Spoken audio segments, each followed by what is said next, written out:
प्रकाशित वाक्य उसका 11 अध्याय 3 से 12 पद के अनुसार परमेश्वर की ओर से 3.5 साल के क्लेश के समय 2 जन परमेश्वर के गवाह बनकर जगत में प्रकट होंगे। यह जगत के लिए दूसरी विपत्ति होगी। प्रकाशित वाक्य उसका 11 अध्याय 3 पद, मैं अपने दोनों गवाहों को यह अधिकार दूंगा कि टाट ओढ़े हुए 1260 दिन तक भविष्यवाणी करे।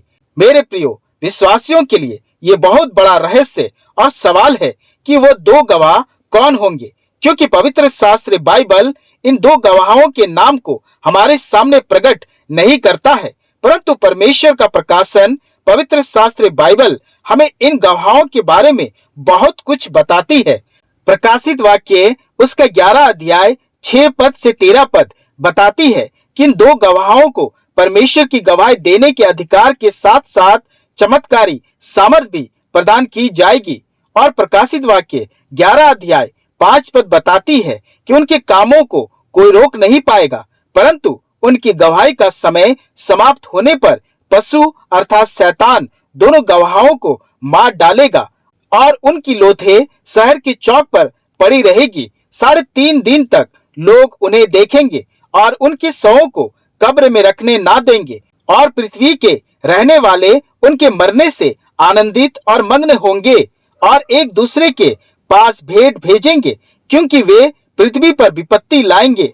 और आगे वचन बताती है कि 3.5 दिन के बाद परमेश्वर का श्वास जीवन के रूप में उन पर उतरेगा और वे अपने पांव के बल खड़े हो जाएंगे अर्थात जीवित हो जाएंगे। तब वे स्वर्ग में उठा लिए जाएंगे। मेरे प्रियो, अगर वचन पर गौर करेंगे तो आपको एहसास होगा कि ये सारी घटना यीशु मसीह की मृत्यु और पुनरुत्थान की घटना के रूप में दोहराया गया है। यह घटना उन 2 गवाहों की गवाही होगी कि यीशु जो कलवरी क्रूस पर जगत के पापों के लिए मरा और पिता परमेश्वर ने यीशु को 3 दिन बाद पुनरुत्थान में जी उठाया और उसके बाद यीशु स्वर्ग पर चढ़ गया। मेरे प्रियो, ये सारी घटनाएं संकेत होगा कि यीशु मसीह ही प्रभु है। मेरे प्रियो, पर मुख्य सवाल यह है कि ये 2 गवाह कौन होंगे। पवित्र शास्त्र बाइबल से अगर हम देखेंगे तो 3 मत या 3 सिद्धांत सबसे ज्यादा प्रकाशन में आते हैं। तो आइए पवित्र शास्त्र बाइबल से देखें कि ये 3 मत कौन कौन से हैं। पहला, मूसा और एलिया। पहला मत यह कहता है कि वे 2 गवाह मूसा और एलिया हो सकते हैं, क्योंकि जैसे यूहन्ना ने प्रकाशित वाक्य उसका 11 अध्याय 6 पद में उन 2 गवाहों के अधिकार और सामर्थ के कामों को प्रकट करता है। प्रकाशित वाक्य उसका 11 अध्याय 6 पद, उन्हें अधिकार है कि आकाश को बंद करे और उनकी भविष्यवाणी के दिनों में मेघ ना बरसे, और उन्हें सब पानी पर अधिकार है कि उसे लहू बनाए, और जब जब चाहे तब तब पृथ्वी पर हर प्रकार की विपत्ति लाए।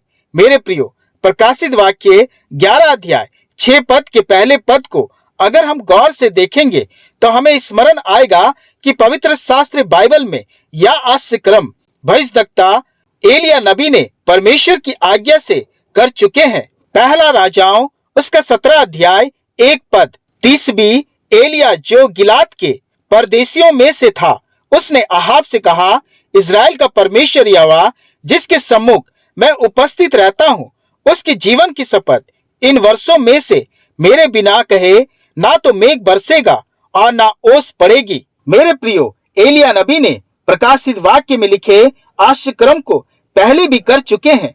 राजा अहाब के समय एलिया ने आकाश को बंद कर दिया था और मेघ को रोक दिया था। और मेरे प्रियो, इसी आश्चर्यक्रम और सामर्थ के अधिकार के आधार पर एक गवाह एलिया नबी हो सकते हैं। और अगर हम प्रकाशित वाक्य उसका 11 अध्याय 6 पद के अगले पद को पढ़ेंगे तो हमें स्मरण आएगा कि पवित्र शास्त्र बाइबल में पानी पर अधिकार रखने वाला जिसने पानी को लहू बहाया वह मूसा नबी था। मूसा ने परमेश्वर की सामत में 10 प्रकार की विपत्ति मिस्र में लाया था। निर्गमन की पुस्तक उसका 7 अध्याय 20 पद, तब मूसा और हारून ने यहोवा की आज्ञा के अनुसार किया, अर्थात उसने लाठी को उठाकर फिरौन और उनके कर्मचारियों के देखते नील नदी के जल पर मारा और नदी का सब जल लहू बन गया। मेरे प्रियो, मूसा और एलिया के इसी सामर्थ के काम के आधार पर जो हम दो गवाहों के साथ भी होते हुए देखते हैं, विश्वास किया जाता है कि हो सकता है वे दो गवाह मूसा और एलिया हो। मेरे प्रियो, मूसा और एलिया के लिए कुछ और तथ्य हमें पवित्र शास्त्र बाइबल में मिलते हैं। जैसे एलिया नबी के पास परमेश्वर का अधिकार था कि वह आकाश को खोल और बंद कर सके। जैसे दूसरा राजाओं उसका 1 अध्याय 10 पद बताती है, एलिया नबी ने आकाश से आग गिराकर अहज्या राजा के 50 सिपाहियों को भस्म कर दिया था। वैसे ही मत्ती रचित सुसमाचार उसका 17 अध्याय 3 से 4 पद बताती है कि पहाड़ पर यीशु के रूपांतरण के समय मूसा और एलिया एक साथ यीशु के साथ मिले और उनसे बातचीत की। मेरे प्रियो, मूसा और एलिया नबी के तथ्य को दो गवाहों के रूप में कई बाइबल पद और मजबूत करती है।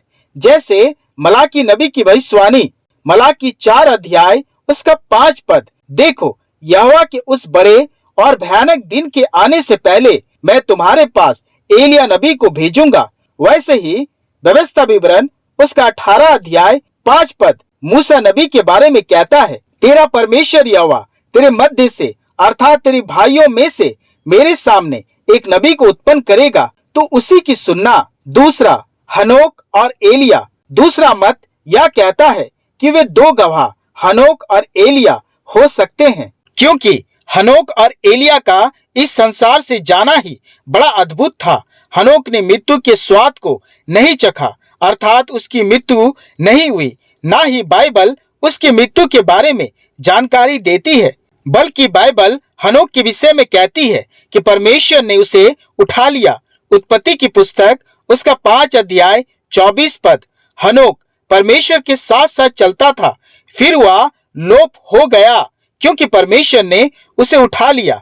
वैसे ही एलिया नबी को भी परमेश्वर ने मृत्यु का स्वाद चखने ना दिया, बल्कि स्वर्ग में उठा लिया। दूसरा राजाओं की पुस्तक उसका 2 अध्याय 11 पद, वे चलते चलते बातें कर रहे थे कि अचानक एक अग्निमय रथ और अग्निमय घोड़ों ने उनको अलग अलग किया और एलिया बवंडर में होकर स्वर्ग पर चढ़ गया।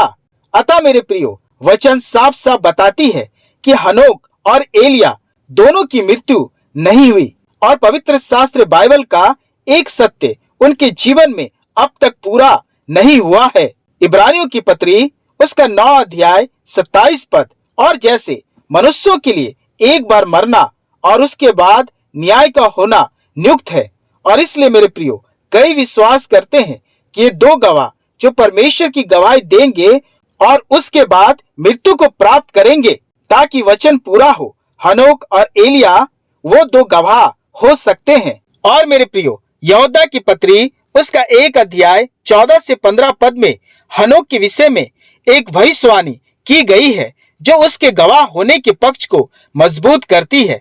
यहूदा की पत्री उसका 1 अध्याय 14 से 15 पद, हनोक ने भी जो आदम से 7वीं पीढ़ी में था उसके विषय में यह भविष्यवाणी की, देखो प्रभु अपने लाखों पवित्रों के साथ आया कि सबका न्याय करे और सब भक्तिहीनों को उनकी अभक्ति के सब कामों के विषय में जो उन्होंने भक्तिहीन होकर किए हैं, उन सब कठोर बातों के विषय में जो भक्तिहीन पापियों ने उसके विरोध में कही है, दोषी ठहराए। तीसरा, दो अज्ञात गवाह। मेरे प्रियो, पवित्र शास्त्र बाइबल प्रकाशित वाक्य 11 अध्याय में उन दो गवाहों का नाम नहीं प्रकट करता है, इसलिए यह संभावना भी है कि मूसा, एलिया और हनोक में से कोई ना हो, और ये संभावना प्रकाशित वाक्य 11 अध्याय 4 पद उत्पन्न करती है। प्रकाशित वाक्य 11 अध्याय 4 पद, ये वे ही जैतून के 2 पेड़ और 2 दीवट हैं जो पृथ्वी के प्रभु के सामने खड़े रहते हैं। मेरे प्रियो, यही वचन हमें जकरिया की पुस्तक उसका 4 अध्याय 3 पद में मिलता है। दीवट के पास जैतून के 2 वृक्ष हैं, एक उस कटोरी की दाहिनी और दूसरा उसकी बाईं ओर। और वैसे ही जकरिया की पुस्तक उसका 4 अध्याय 14 पद कहता है, तब उसने कहा, इनका अर्थ ताजे तेल से भरे हुए वे दो पुरुष हैं जो सारी पृथ्वी के परमेश्वर के पास हाजिर रहते हैं। मेरे प्रियो, दीवट और जैतून वृक्षों का यह दर्शन साधारण व्यक्तित्व रखने वाला जरुब्बाबेल के जीत के विषय में कहा गया है कि यहोवा ने साधारण व्यक्तित्व रखने वाला जरुब्बाबेल को चुना ताकि अपनी आत्मा और बल से उसे जीत दिलाए। इसलिए यहोवा का वचन जरुब्बाबेल के लिए यह ठहरा कि जकरिया की पुस्तक उसका 4 अध्याय 6 पद, ना तो बल से और ना शक्ति से परंतु मेरी आत्मा के द्वारा होगा। मुझ सेनाओं के यहोवा का यही वचन है। मेरे प्रियो, कहने का तात्पर्य बस इतना है कि हमें स्मरण रखने की आवश्यकता है, वो परमेश्वर है, जगत का सृष्टिकर्ता, सर्वशक्तिमान है। वो चाहे तो साधारण विश्वासियों को भी अपना गवाह बना सकता है और अपने सामर्थ का काम कर सकता है, जैसे उसने मूसा और एलिया से करवाया। मेरे प्रियो, वचन साफ साफ शब्दों में नहीं कहती कि वे दो गवाह कौन होंगे, पर आज के वचन के अनुसार ये 3 मत पर हम विचार कर सकते हैं।